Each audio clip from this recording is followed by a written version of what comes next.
وأشهد أن محمدا عبده ورسوله اللهم صل وسلم وبارك على سيدنا محمد وعلى آله وأصحابه ولبيته وذريته أجمعين.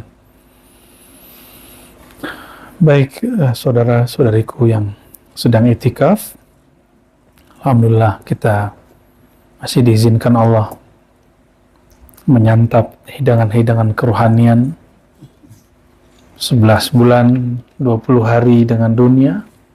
Kita manjakan rohani kita walaupun hanya 10 hari. Ya. Kita masuk kepada nama silsilah. Kemarin Sayyidina Abu Yazid itu nomor berapa? Nabi Muhammad SAW, Sayyidina Abu Bakar, Sayyidina Salman, Sayyidina Qasim, Sayyidina Ja'far, Sayyidina Abu Yazid, terus Sayyidina Abu Hasan Al-Kharqani. Yang ke 7. Abu Hasan Al-Kharqani. Jadi ini ada rumus orang Arab kalau dipanggil Abu Hasan, bapaknya Hasan, berarti nama dia Ali. Itu rumusnya. Jadi kalau ada orang bernama Abul Hasan atau Abul Husain, nama dia Ali. Betul, nama dia Ali bin Ja'far. Ali bin Ja'far. Quddisa sirruhu. Nah, ini adab baca nama wali Allah. Ulama-ulama wali Allah itu tidak hanya kita sebut rahimahullah, tapi kita sebut quddisa sirruhu atau qaddasallahu sirrahu. Apa arti quddisa sirruhu? Cuma orang Padang kalau baca quddisa, orang Indonesia kudis gitu. Maka saya lebih senang baca qaddasallahu sirrahu. Allah mengkuduskan, membersihkan sirnya. Itu artinya. Dan yang paling menarik, Syekh yang bergelar Syekhul Islam Ibn Taimiyah dulu anti sufi, tapi tidak semua sufi yang menurut dia menyimpang. Dia ternyata dinilai sebagai sufi oleh muridnya, yaitu Ibnu Qayyim Al-Jauziyah. Maka dalam beberapa kitab seperti Madarijus Salikin, Al-Wabilus Shayyib, kitab Uddatus Sabr, kitab Sa'adah, kitab Al-Asma'ul Husna, kitab Tibbul Qulub, semua kitab tentang kerohanian, beliau menyebut nama Ibnu Taimiyah, belakangnya Qaddasallahu sirrahu. Itu hanya gelar sufi. Jadi kalau imamnya sudah sufi, untuk apa lagi antum berdebat dengan salafi? Ya, jadi kita nggak perlu lagi benci salafi. Kita bersaudara dengan mereka, cuma mungkin mereka yang menganggap kita nggak saudara. Nggak apa-apa juga.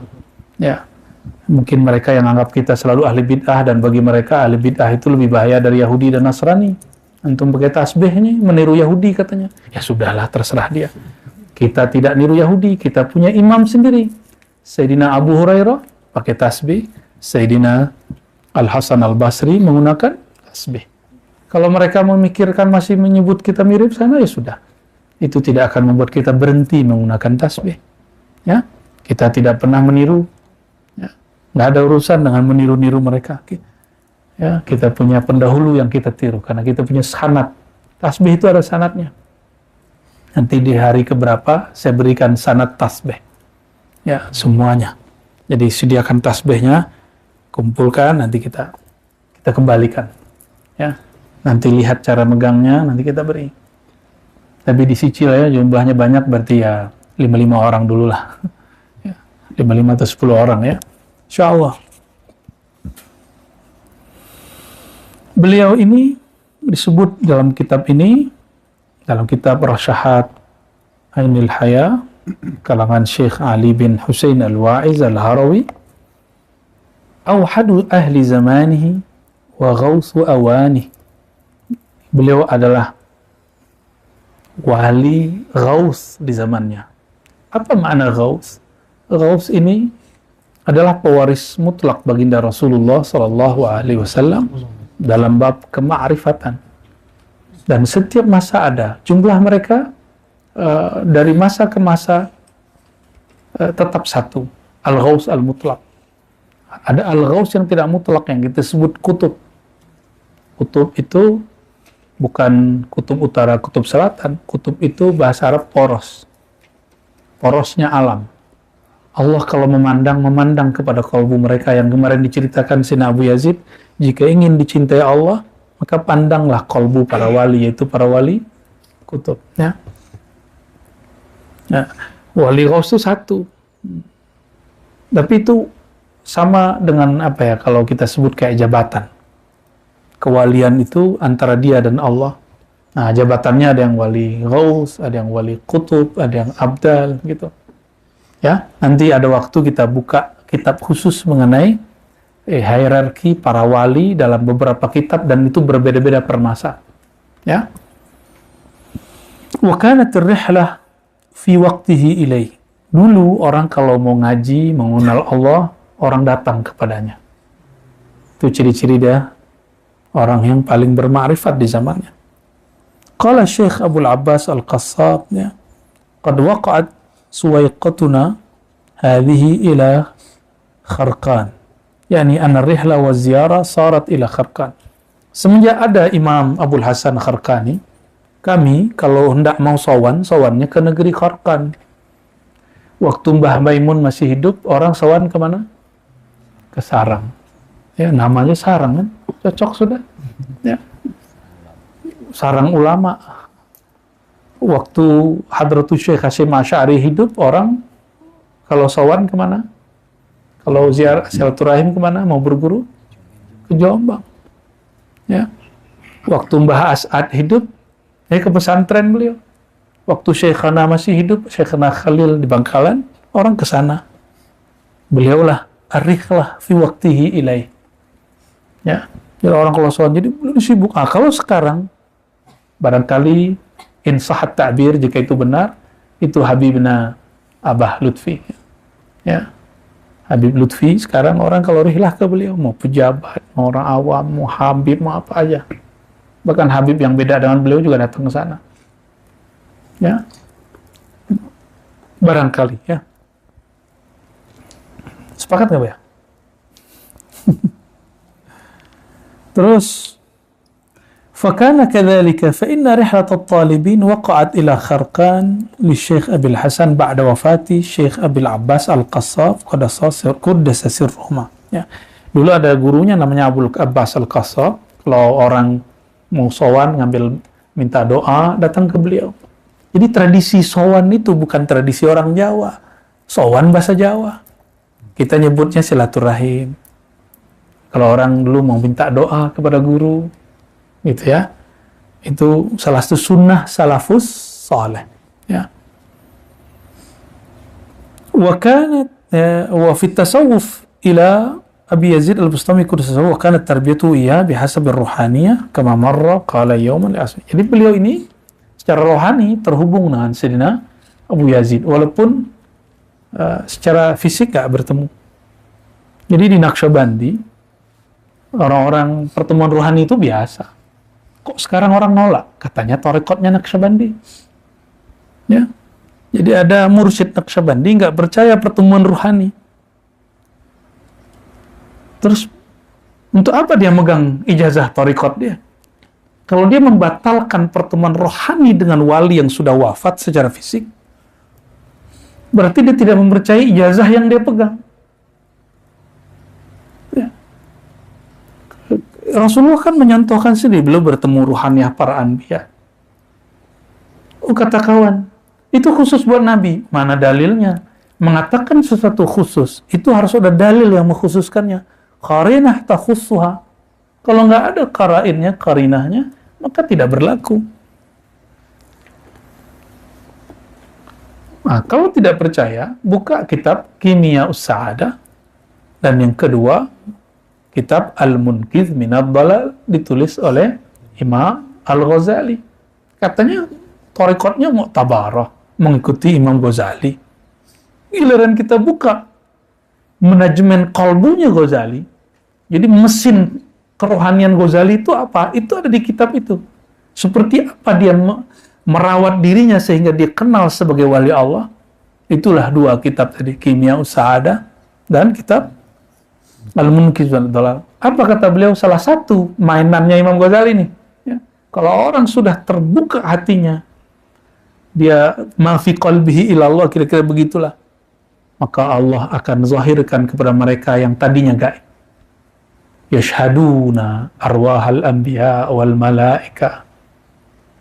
Yang berkata Imam Ghazali, maka mereka akan menyaksikan arwahnya para orang wali-wali Allah yang sudah wafat, bahkan yang jauh datang hadir. Makanya wali-wali sering ngomong hadir di sini, hadir itu wajar. Bagi saya nggak aneh, dan itu bukan halu. Jika ada orang yang berantas kehaluan, berantas sama Imam Ghazali kalau berani ente. Ya. Oh itu Ghazali. Kita mah enggak. Kita kan akhir zaman. Makanya baca kitab Kimia Usada, jangan ngoceh doang. Katanya jago baca kitab. Katanya aswaja. Katanya tentara ahlu sunnah. Ya. Jangan kata-katanya. Baca kitabnya. Imam Ghazali mengatakan dalam Kimia Usada, ini bukan khusus untuk para nabi dan para aulia.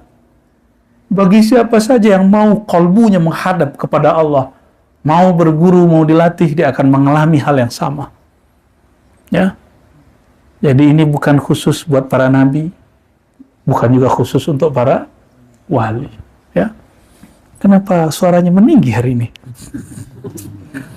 Gara-gara ada Buya ini. Singa aswaja kita kan beliau. Oh ya. Beliau sudah nggak mau lagi disebut singa, maunya sinar aswaja. Kalau singa kan sibaiyah, emosional. Ya, pantangan Ghazali itu. Nah, Imam Abul Hasan Kharqani. Jadi kita sampaikan kepada mursyid-mursyid thariqah yang mengingkari pertemuan arwah, yang mengingkari rohani bisa berguru dengan rohani. Antum robek saja ijazah kitabnya. Robek saja ijazah thariqahnya. Ini cash kita sampaikan begitu. Kenapa? Ijazah antum khususnya thariqah Naqsbandiyah. Begitu juga beberapa thariqah yang lain, apalagi Tijaniyah dan Idrisiyah Ahmadiyah. Itu sama semua. Kalau Sidi Ahmad bin Idris Al-Sid, Sidi Ahmad Tijani malah mengatakan langsung ketemu Rasulullah. Lebih gawat. Ya. Mereka ini juga ngomong begitu, cuma mereka masih tulis sanad ininya. Ya. Bagi kita itu biasa-biasa aja. Itu mainan mereka. Mereka kalau hiburan ke alam sana. Nggak laku bagi di alam dunia. Alam dunia itu karena dia punya pasangan, punya keluarga. Makanya wali kalaupun jalan-jalan pasti carinya kuburan. Ya, kuburion. Dokter kubur. Ya. Mufti kubur.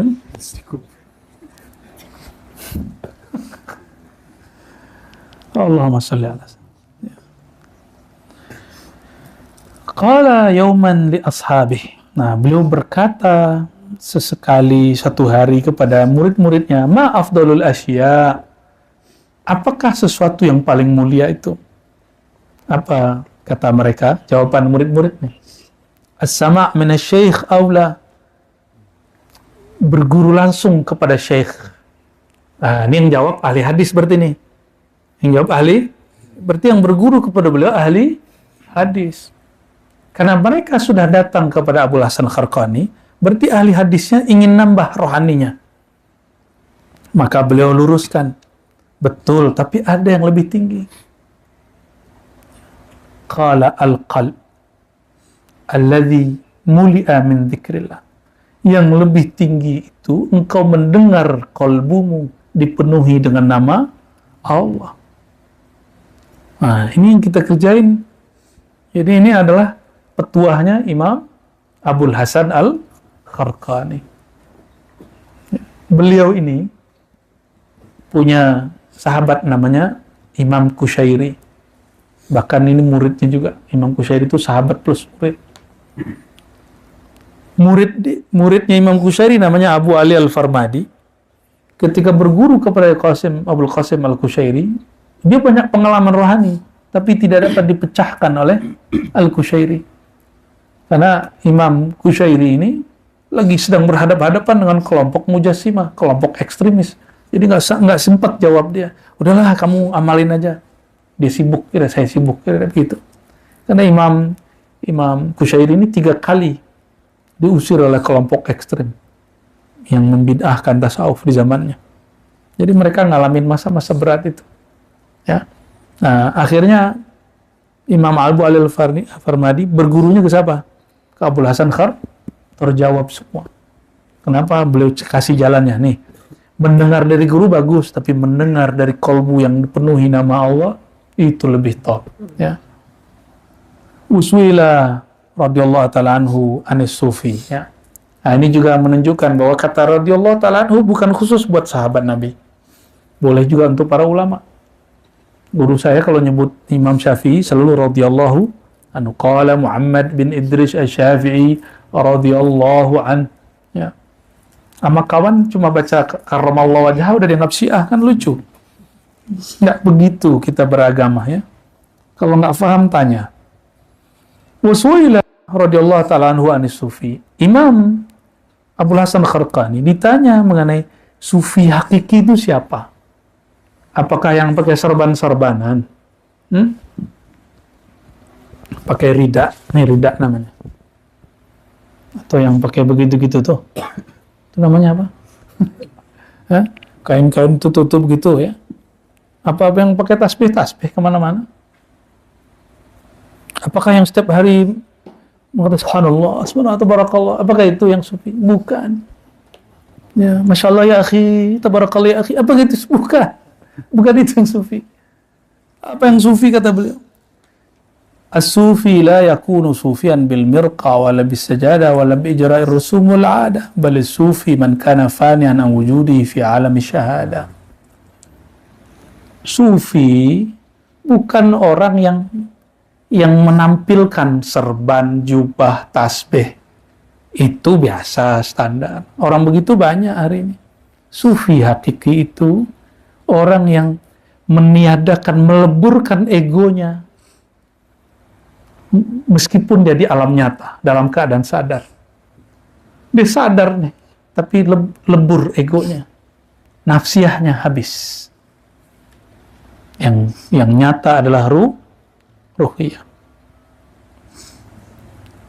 Tapi jangan karena begini terus malu pakai tasbih, santai aja. Orang sekarang nggak malu pakai Apple, pakai Samsung, apa bacanya ya? Ya katanya anti Amerika, tapi pakainya Apple. Anti Cina, pakainya Oppo. Ya, antek-antek Amerika, Korsel, bagian dari orang yang dekat dengan Amerika. Produknya apa? Ya. Waduh, kita ini kemakan campaign, kampanye-kampanye yang membuat lelah pikiran ini, yang buat kita tengkar sesama kita. Ya. Jadi orang yang sufi itu man kana fani'an an wujudi, orang yang fana dari merasa dirinya ada. Fi alamis syahadah, di alam nyata. Di alam nyata dia sudah mampu mengendalikan egonya. Nah, orang beginilah yang setiap saat, setiap kapanpun dia berselawat, dia merasakan Rasulullah SAW hadir. Jadi kenapa kita semua terhijab merasakan kehadiran beliau? Karena kita terhijab oleh wujud ini, wujud akalnya, kecerdasnya, merasa tinggi sekolahnya. Nah, masa iya itu? Masa sih? Mana dalilnya? Dalil jadi Tuhan. Allah butuh dalil nggak? Antum yang perlu dalil. Dalil paling tinggi itu halawah. Jadi dalilnya iman bukan kul huwallahu ahad. Itu dalilnya akal ketika mau beriman. Dalilnya iman halawatuhu. Manisnya sebut nama Allah. Ya, ini sudah mulai dalam isyarat-isyarat dari Allah sudah mulai tumbuh. Ya, ada yang lebat daudnya seperti padi, ada yang mau terbit isinya, ada yang baru tumbuh. Ya, tapi saya lihat tumbuh semua. Insya Allah. Yang penting ada harapan di hati. Jangan putus asa kepada Allah. Ya, bangun harap. Harap itulah yang berkait dengan Rahman dan Rahim. Harap itulah yang membuat kita punya kepercayaan kepada Allah, dan itulah yang membuat orang masih hidup di muka bumi. Kalau harap habis itu orang mati walaupun dia berjalan di muka bumi. Ya. Qala inna sufi la yahtaj ila syamsi fin nahar wa la yahtaj ila nujum wa la al-qamar fil lail bal huwa admun mahdun. Mahdun itu muhit ya. Mahad ya. La yahtaj ila al-wujud listighraqihi fi bahri syuhud. So, kalau al-Islam itu amal zahir, al-iman tasdik dengan qalbu. Kalau al-ihsan itu rohani. Rohani yang menatap Allah. Apa tanda kita menatap Allah? Kita mulai menatap diri dan menyebut namanya. Dan apa tanda orang sudah mulai dilirik oleh Allah? Jika dia sudah memperhatikan dirinya kapan berzikir. Dulu tuan-tuan ini kalau sholat zikir, kalau sholat nggak kepikiran, sholat saja. Tapi semenjak berzikir, pasti kemudian setiap selesai Assalamualaikum, Assalamualaikum, sepertinya zikirku kurang. Baru sadar. Selama ini antum sholat itu cuma batang tubuhnya yang bergerak, batinnya kosong. Wajar kalau anginnya ke kanan, ikut ke kanan. Angin ke kiri, ikut ke kiri. Maka lahun nas. Orang kata apa, kita ikut. Orang mengatakan apa, kita ikut. Tidak punya batang tubuh sendiri. Apa kata Allah Ta'ala? Kalimah thayyibah itu kamasali syajaratin thayyibatin asluha sabitun. Ya, itu kalimat paling penting itu. Orang-orang yang menanam tasdik dalam kolbunya kuat, itu kalimah Allah menancap dalam kolbunya dan berurat berakar. Dipotong atasnya, justru bagus, nanti akan tambah banyak cabangnya. Dipotong lagi dan tidak akan pernah bisa ya. Makanya kita hajar terus la ilaha illallah. Oh, orang bilang bid'ah. Lah bid'ah dari mana? Ya. Ketika Sayyidina Umar radhiyallahu ta'ala anhu lapor kepada baginda Rasulullah, wahai Rasulullah, itu orang riya. Kenapa Allah dia teriak-teriakin supaya kita mau dengar?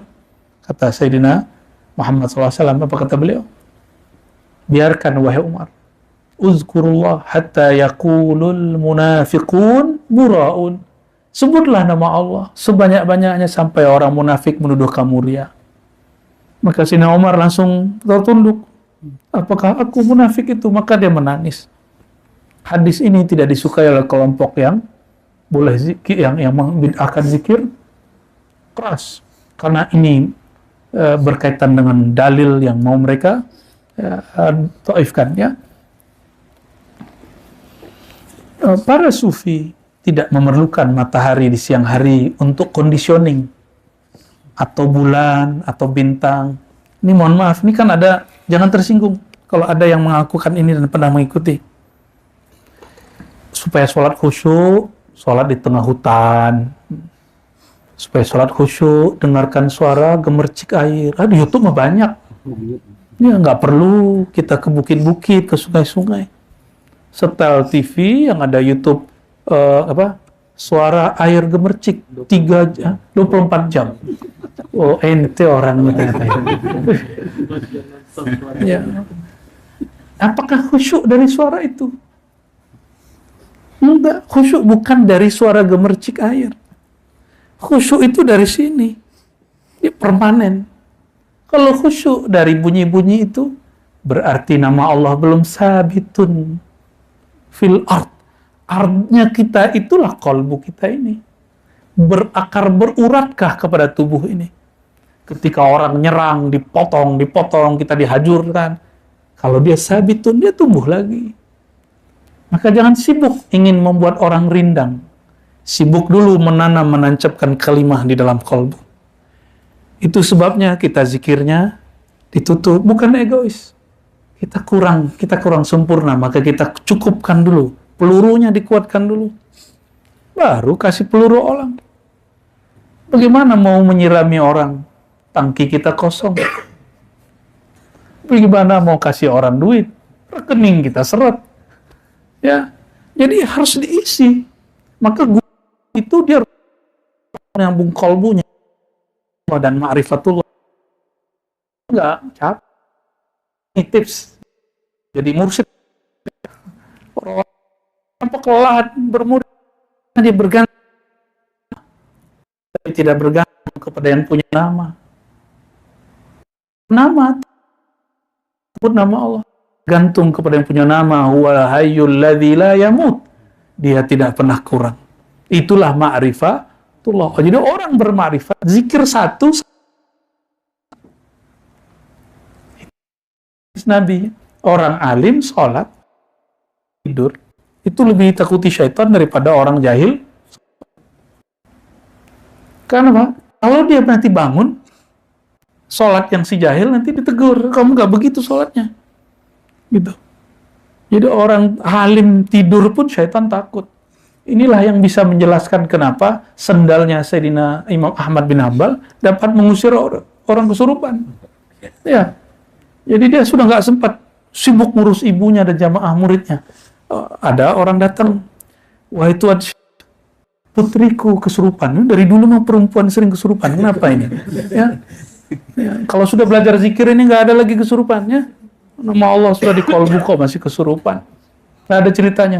Allah sudah di dalam. Itulah ruqyah paling tinggi.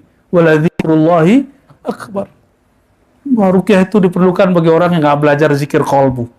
Kalau sudah belajar zikir kolbu, nggak perlu lagi ruqyah. Ruqyah diri sendiri, ruqyah mandiri. Ya. Imam Ahmad lagi sibuk apa katanya? Itu sendalku ambil satu. Dia ambil satu. Nih sendal Imam Ahmad nih. Cuma dipukul dikit, jinnya kabur. Itu dahsyatnya. Tapi karena bergantung kepada sandal. Tahu sandal? Slipper. Ya.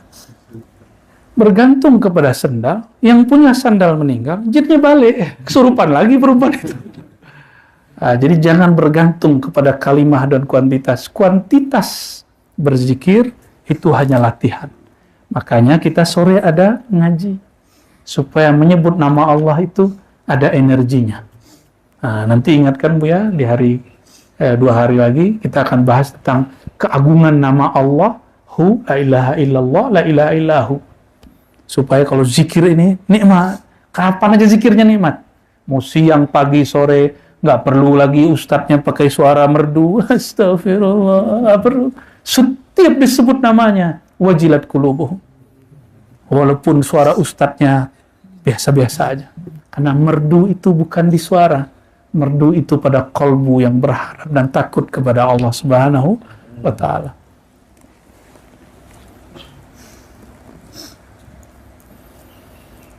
Jadi yang masih memerlukan conditioning dan benda-benda, alat-alat, itu belum sufi, itu baru supi. Pakai P. Wa su'ila annal insan min aina ya'rif annahu ghafilun aw yaqazan. Dari mana kita tahu kita ini orang yang sadar berzikir atau kita sedang lupa? Idza dzakarallah.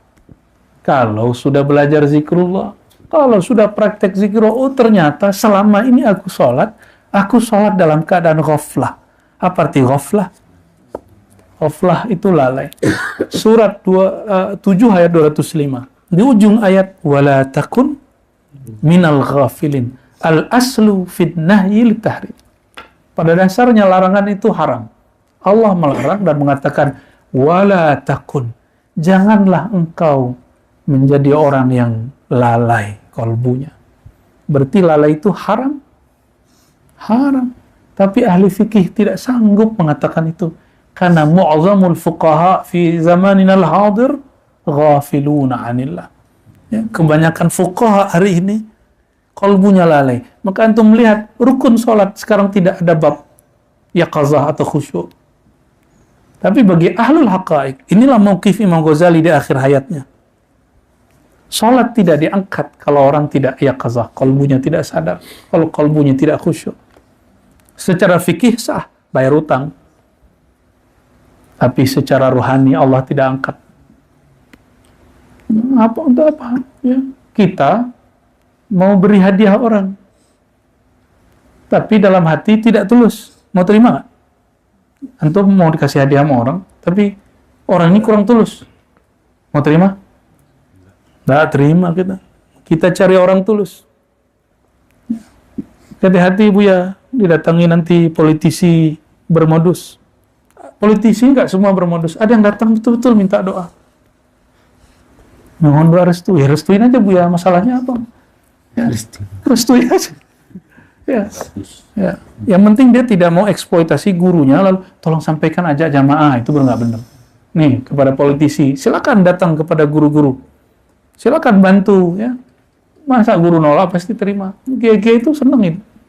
Cuma ada yang lucu. Mau terima amplopnya, tapi nggak mau terima foto. Ya, takut nanti dipelintir katanya. Harusnya nggak terima dua-duanya. Maaf canda ya. Jadi kapan orang itu sadar dia lalai?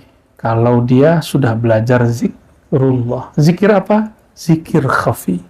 Zikir qalbu. Nah, sedikit lagi ya. Sudah jam 5. Wasuila an as-sidq. Faqala as-sidqu ayatakallama bil jinan. Jamak dari surga apa ya? Fil jinani. Jamak dari apa untuk kalbu? Ini bukan ngetes nih Bu ya. Wa khussana bil fawzi fil jinani. Berarti ini janan. Janan itu, nah inilah mauqif Ibnu Taimiyah. Jannati fi sadri. Maksud beliau, jannati fi janani.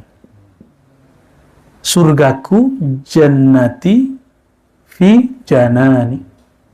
Jamak dari sorga, jinan. Maka janan fil jinan, itu maksud beliau. Sorga itu sebelum masuk ke sorga sana, harus masuk dulu ke surga yang ada di sini. Kata Ibnu Taimiyah, ya, salafi sufi. Ya. Apa kata beliau? Orang yang tidak pernah menemukan surganya di dunia, yaitu kalbunya, dadanya, dia tidak akan pernah menemui surga yang sebenarnya di akhirat. Jadi orang-orang yang nggak belajar zikrullah, zikir kalbu, ketika nanti sudah sampai di surga, dia bingung, ini di surga. Bingung dia. Taunya kawin-kawin aja dia. Kawin. Dia lupa di atas itu ada nikmat yang luar biasa. Bertemu yang punya surga. Bertemu rajanya surga. Kalau kawin mah di dunia mah cukup ya. Ya Bu ya. Mau 70.000 hari ya. Ya. Bunuh diri dulu. A'udzubillah min zalik ya. As-sidqu wa yatakallama bil janan. yakni yutarjim lisanuhu ma fi jananih. Kalau orang nyebut, kamu harus jujur. Jujur itu sesuai lisan dan perbuatan. Nah, itu mah orang awam. Jujur di sisi Allah bukan itu. Lisan baca Allahu Akbar, qalbumu membesarkan Allah, lalu menganggap selain Allah tidak ada. Itu baru namanya siddiqin. Itu makom namanya makom. Ya, jadi kalau kita ingin dapat satu sifat Nabi SAW siddiq, coba mulai takbir, qalbunya ikut. Lalu gimana caranya? Caranya tidak ada lagi kecuali belajar zikir qalbu. Maka kita kepung qalbu dengan menyebut nama Allah, sebut sekian kali sehingga lisan baca nama Allah, qalbu bergetar. Baru as-sidqu. Ya. Jadi kenapa, mohon maaf, kita mulai jenuh mendengarkan ceramah. Baik kita ataupun penceramah kurang sidik, kita tidak sidik mendengarkan, dia tidak sidik berkalam. Dia berkalam hanya penghias lisan, tapi tidak memulai menghiasi dari kalbunya. Jadi bagus di luar. Ya, adakah buah terlihat indah, tapi ketika digigit pahit? Ada? Mau ulang lagi? Itu buahnya hanya kelihatan bagus, tapi rasanya nggak enak. Kapok, cukup sekali dengar, sekali coba. Tapi ada orang biasa tampilannya. Ada buah jelek, duren, dipegang luka. Tapi kemana-mana orang cari. Ya, sampai sekarang ada montong Thailand, musang king Malai, apa lagi? Oh, bawor, Petruk, aduh namanya.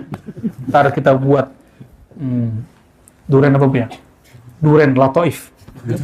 Makannya pakai merem. Durinya di mana? Iya. Karena lagi masangnya itu, lagi nanamnya, dizikirkan pakai lataif. Lebay. Kan sekarang orang jual, mohon maaf ya, itu halal. Jualan air doa, kan banyak tuh. Sekarang menjadi lapangan ekonomi untuk kawan-kawan kita yang bangun pesantren. Alhamdulillah, majelis. Ekonomi kreatif. Masa kita nggak buat nanti air lataif ya? Air kopi. Ya. Jadi kalau mau minum lidahnya kunci dulu. Allahumma sholli ala sayyidina.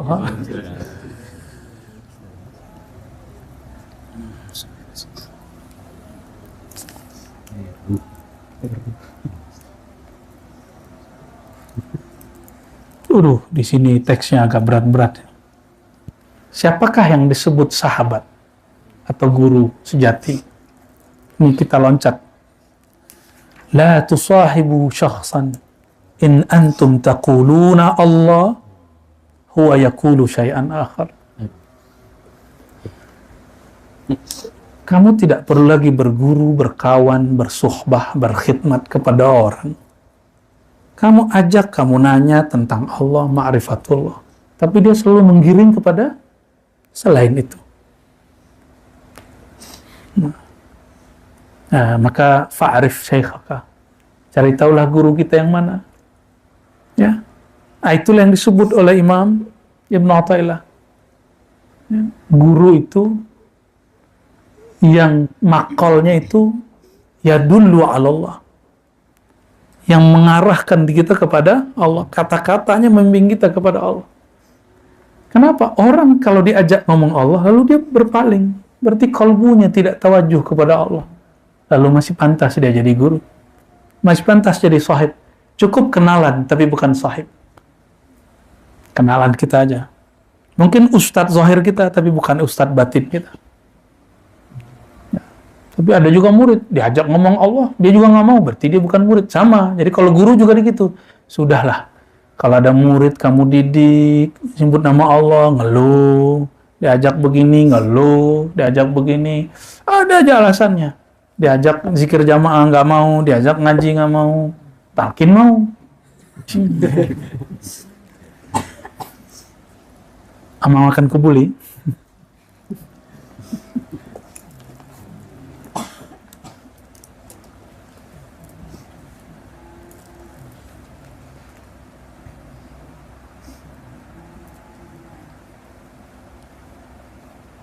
Nah, dia punya guru itu Shibli, dan Shibli pernah berkata, nah ini menjadi ilmu bagi dia. Ini penutup kita.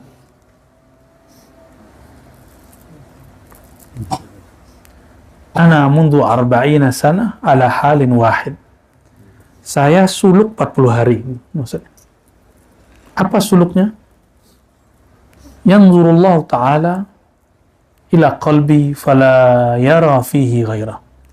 Jika Allah menatap wajahku, dan Allah selalu menatap wajah qalbuku, pastikan di qalbuku tidak ada kecuali hanya namanya. Ini kalam siapa? Imam Shibli, yang kemudian menjadi ilmu Imam Abul Hasan Al-Kharqani. Dalam waktu 40 menit ini, sudah 40 menit? Belum. Nah, kan mau 40 kan. Dalam waktu 40 menit ini, Allah jika tatap kalbu kita dari tadi, adakah selain namanya? Sepertinya ada. Jadi kita, debunya Imam Shibli pun belum. Batuknya aja belum. Kalau dia muntah, muntahannya belum pantas kita. Kita masih jauh. Maka jangan menyebut diri orang suluk, orang itikaf. Sebut diri, ana abdun haqir, aku hamba yang hina, yang ingin mendapatkan perhatian Allah yang maha mulia. Bagaimana cara perhatian Allah diperoleh? Sebut namanya, salami kekasihnya. Ya, semoga ini menjadi bekal kita untuk kedepannya. Allah subhanahu wa ta'ala a'lam bima huwa khairun lana wa lakum. Wa sallallahu ala sayyidina Muhammad wa ala alihi wa ashabihi wa baraka wa sallam. Allahumma a'inna ala dzikrika wa syukrika wa husni ibadatik. Allahumma ya Sattar ustur auratina bisidikal jamil. Ya Allah, detik per detik satu nafas kami ambil, satu nafas yang keluar, kami mengaku jujur ya Allah, beberapa menit ini kami pun masih lupa mengingat Engkau, kami lalai menyebut nama Engkau. Fastur auratina ya Rabbana, maka ya Allah dengan kemurahan-Mu ya Allah, tutuplah aib-aib kami, maafkanlah kelalaian kami, bantulah qalbu kami hanya menyebut nama Engkau. Bahkan ya Allah, buanglah selain nama-Mu dari qalbu kami. Ya Allah, imla' qulubana bi asma'ika. Ya Allah, izinkan ya Allah, qalbu kami yang hina ini mendapat kemuliaan, diisi dengan nama-Mu. Amin ya rabbal alamin. Wa sallallahu ala sayyidina Muhammad walhamdulillah rabbil alamin. Assalamualaikum warahmatullahi wabarakatuh.